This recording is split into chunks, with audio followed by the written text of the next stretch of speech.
Good morning students. આજે આપણે ધોરણ 5માં થોડુંક ગ્રામર ભણીશું. તેમાં આપણે એક ટોપિક લઈશું, તેનું નામ છે ધેર ઇઝ અને ધેર આર. આ ટોપિક આપણે શાંતિથી સમજવાનો છે અને તે હું જે મુજબ કહું એ પ્રમાણે તમારે લખવાનું પણ છે. તો આપણે જોઈશું ધેર ઇઝ અને ધેર આરનો ટોપિક.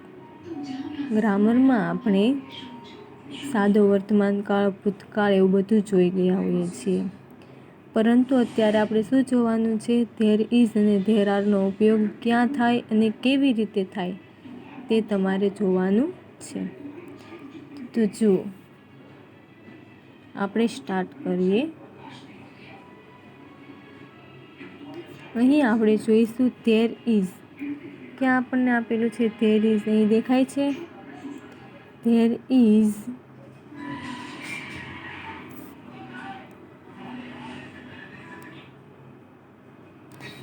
ધેર ઇઝ દેખાય છે અહીં ધેર ઇઝ. તો શું છે? ધેર ઇઝ એટલે શું થાય? એક વચન.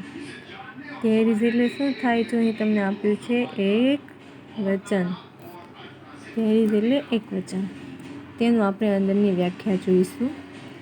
કોઈ પણ એક વ્યક્તિ, વસ્તુ, પ્રાણી વગેરે વિશે નિર્દેશ કરવા માટે ધેર ઇઝનો ઉપયોગ થાય છે. કોઈ પણ એક વ્યક્તિ, વસ્તુ, પ્રાણી વિશે નિર્દેશ કરવા માટે ધેર ઇઝનો ઉપયોગ થાય છે. શું કીધું છે? કોઈ પણ એક. શું કીધું છે? કોઈ પણ એક વ્યક્તિ, વસ્તુ, પ્રાણી વગેરેને નિર્દેશ કરવા માટે ધેર ઇઝનો ઉપયોગ થાય છે. એટલે મીન્સ કે એમાં શું કહેવાય કે કોઈ પણ એક વસ્તુ દર્શાવવામાં આવી હોય, બહુ બધી નહીં, પરંતુ કોઈ પણ એક વસ્તુ. મીન્સ કે આપણે દાખલા તરીકે લઈએ, ખાલી જગ્યા a lion in the cage. Lion તો આપણે કોને પાંજરામાં પૂરેલો છે? લાયનને. એક સિંહ છે તેને પાંજરામાં પૂરેલો છે. તો એમાં લાયન્સ નથી કીધું, લાયન કીધું છે, ખાલી લાયન. તો એમાં શું આવે? એક સિંહ છે તે પાંજરામાં પૂરેલો છે. એટલે મીન્સ કે એમાં શું હોય કે કોઈ પણ એક જ વસ્તુ, પ્રાણી કે કોઈ પણ વ્યક્તિને દર્શાવેલું હોય, કોઈ પણ એક જ. તેના માટે આપણે શેનો ઉપયોગ કરીશું? ધેર ઇઝનો ઉપયોગ કરીશું. શેનો ઉપયોગ કરીશું? ધેર ઇઝનો. પછી છે ધેર આર. જો એ દેખાય છે તમને ધેર આર. ધેર આર એટલે શું થાય? બહુવચન. શું થાય? બહુવચન. ધેર આર એટલે બહુવચન. તેમાં આપણે અંદર જોઈશું એક કરતાં વધુ વ્યક્તિ, વસ્તુ, પ્રાણી વગેરે વિશે નિર્દેશ કરવા માટે ધેર આરનો ઉપયોગ થાય છે. ઉપર આપણે ધેર ઇઝમાં શું જોયું હતું? કોઈ પણ એક વસ્તુનું કીધું હતું ને, કોઈ પણ એક વ્યક્તિ, વસ્તુ અને પ્રાણીનું કીધું હતું. પરંતુ ધેર આરમાં શું છે? કોઈ પણ એક કરતાં વધારે વસ્તુ. અહીં આપણને એક વસ્તુમાં કીધું હતું, પરંતુ અહીં શું કીધું છે? કોઈ પણ એક કરતાં વધુ વ્યક્તિ, વસ્તુ, પ્રાણી વગેરે નિર્દેશ કરવા માટે ધેર આરનો ઉપયોગ થાય છે. શું છે? એક કરતાં વધુ વ્યક્તિ, વસ્તુ અને પ્રાણી વગેરેનો નિર્દેશ કરવા માટે ધેર આરનો ઉપયોગ કરવામાં આવે છે. મતલબમાં શું થાય? કોઈ પણ એક વસ્તુને દર્શાવવા માટે ધેર ઇઝ વાપરવાનું અને કોઈ પણ એક કરતાં વધુ વસ્તુઓ અને પ્રાણી કે કોઈ પણનો નિર્દેશ કરવા માટે ધેર આરનો ઉપયોગ કરવામાં આવે છે. આપણે એક્ઝામ્પલ તરીકે જોઈશું તો આપણને જો પેલું એક્ઝામ્પલ શું આપેલું છે? There is a train at the railway station. તેને આપણે કેવી રીતે વાંચીશું તે જો હું તમને દેખાડેલું છે. There is a train at the railway station. શું કહે છે? રેલવે સ્ટેશન પર એક ગાડી છે. અહીંયા ઇઝ આપેલું છે એટલે શું કીધું? એક ગાડી.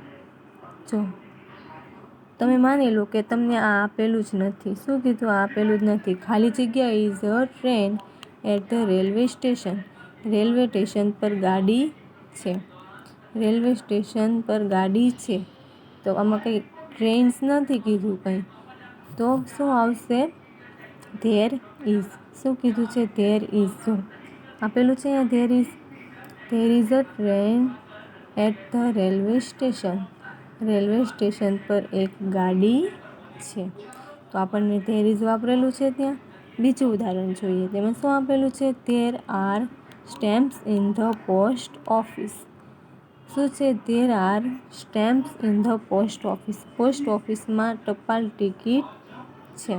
જો તમને કીધું હતું ને એક કરતાં વધારે હોય તો જોઈએ સ્ટેમ્પ્સ એટલે બહુ બધા થશે. શું હશે? પોસ્ટ ઓફિસ ટપાલની ટિકિટ હશે સ્ટેમ્પ્સ. જો અહીં તમને એસ દેખાય છે એટલે તે બહુવચન થયું, એટલે એક કરતાં વધારે છે. કેટલી ટપાલ ટિકિટો છે? એક કરતાં વધારે છે. તો તેના માટે આપણે શું વાપરવાનું કીધું હતું? જુઓ અહીંયા એક કરતાં વધુ વ્યક્તિ કેવું હોય. જો દેખાય છે તમને? એક કરતાં વધુ હોય તો આપણે ધેર આર વાપરીએ છીએ. તો જો અહીં કીધું છે ને સ્ટેમ્પ્સ એટલે એક કરતાં વધુ ટપાલપત્રકો છે. તો શું આપણે વાપરીશું? There are. શું છે? પોસ્ટ ઓફિસમાં ટપાલ ટિકિટ છે. પછી છે ધેર ઇઝ અથવા ધેર આર વડે ખાલી જગ્યા પૂરો. અહીં તમને કેટલીક 15 જેટલી ખાલી જગ્યા આપેલી છે તે તમારે પૂરવાની છે. શેના વડે પૂરવાની છે? ધેર ઇઝ અને ધેર આર વડે. આપણે જ્યારે 18 તારીખે એક્ઝામ શરૂ થાય છે તેમાં તમારે આ ટોપિક હશે. આ ટોપિક પણ હશે. તેમાં તમારે ધેર ઇઝ અને ધેર આરની ખાલી જગ્યા પૂરવાની છે. તો આપણે એક્ઝામ્પલ તરીકે જોઈશું. ખાલી જગ્યા બોય ઇન ધ ગાર્ડન. ખાલી જગ્યા બોયઝ ઇન ધ ગાર્ડન કીધું છે. શું છે? બોયઝ આપેલું છે. કેટલા બાળકો છે? કેટલા બાળકો છે? બહુ બધા બાળકો છે. There are boys in the garden. બહુ બધા બાળકો છે.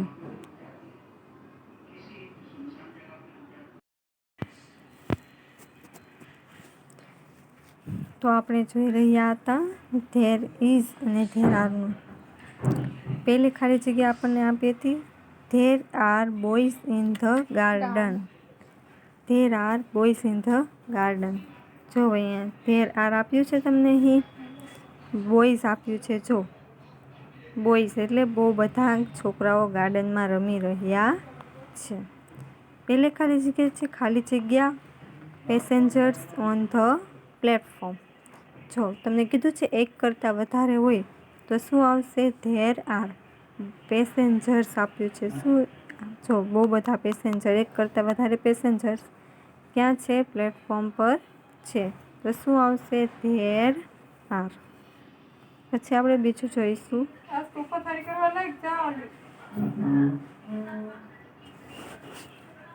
પછી આપણે જોઈશું બીજી ખાલી જગ્યા. તેમાં છે ખાલી જગ્યા a lion in the cage.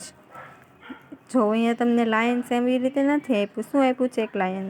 શું છે? પાંજરામાં સિંહ છે. તો શું આવશે? There is. પછી છે ખાલી જગ્યા ઇઝ ખાલી જગ્યા અ વેલ નિયર ધ હાઉસ. શું છે? તેના ઘરની બાજુમાં શું છે? કૂવો છે. વેલ એટલે કૂવો. શું થાય? વેલ એટલે કૂવો થાય. તેના ઘરની બાજુમાં કૂવો છે. તો એક છે, એક કરતાં વધારે નથી પરંતુ એક છે. તો શું આવશે? There is. પછી છે ચોથી ખાલી જગ્યા. ખાલી જગ્યા બેન્ચીસ ઇન ધ ક્લાસરૂમ. એક કરતાં વધારે બેન્ચીસ છે. કેટલી છે? એક કરતાં વધારે. જો એસ આપેલું છે તો શું આવશે? There are. બહુ બધી બેન્ચીસ ક્લાસરૂમમાં છે. પછી છે પાંચમું ખાલી જગ્યા લેટર્સ ઇન ધ બેગ. એક કરતાં વધારે લેટર્સ આપેલા છે. કેટલા લેટર્સ આપેલા છે? એક કરતાં વધારે લેટર્સ એમાં છે? બેગમાં આપેલું હોય છે. એક કરતાં વધારે લેટર બેગમાં છે. તો શું થશે? તેમાં શું જવાબ આવશે? There are. શું આવશે? There are. પછી છે છઠ્ઠી ખાલી જગ્યા. ખાલી જગ્યા a doctor in the hospital.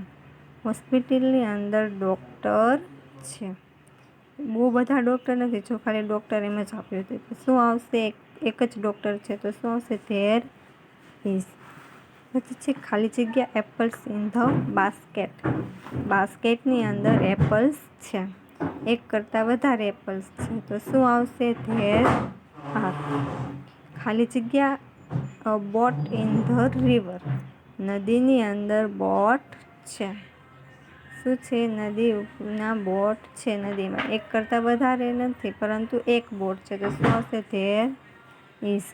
પછી છે ખાલી જગ્યા ચોક્સ ઇન ધ બોક્સ. બોક્સની અંદર ચોક છે. કેટલા છે ચોક્સ છે? જો એસ આપેલું છે, એક કરતાં વધારે ચોક આપેલું છે, શું આવશે? There are. છે 10ની ખાલી જગ્યા.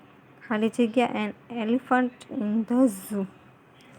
પ્રાણી સંગ્રહાલયમાં એલિફન્ટ છે, તો શું આવશે? એક જ એલિફન્ટ છે, તો શું આવશે? There is. ખાલી જગ્યા ફાર્મર ઓન ધ ફિલ્ડ. એમાં શું છે? ફાર્મર્સ એક જ છે, તો શું આવશે? There is. છે 12. ખાલી જગ્યા ટીચર્સ ઇન સ્કૂલ. એક કરતાં વધારે ટીચર ક્યાં છે? સ્કૂલમાં છે, તો શું આવશે? ટીચર્સ. જો એસ આપેલો છે બહુવચનમાં, શું આપેલું છે? એક કરતાં વધારે, તો શું આવશે? There are. પછી છે 13. ખાલી જગ્યા બુક્સ ઇન ધ કબોર્ડ. કપાટની અંદર શું છે? બહુ બધી બુક છે, પરંતુ એ શું આપ્યું છે? બુક્સ. શું આપ્યું છે? બુક્સ. જો છે ને બુક્સ, એક કરતાં વધારે બુક્સ છે, તો શું આવશે જવાબમાં? There are. પછી છે ખાલી જગ્યા ક્લોક ઓન ધ વોલ.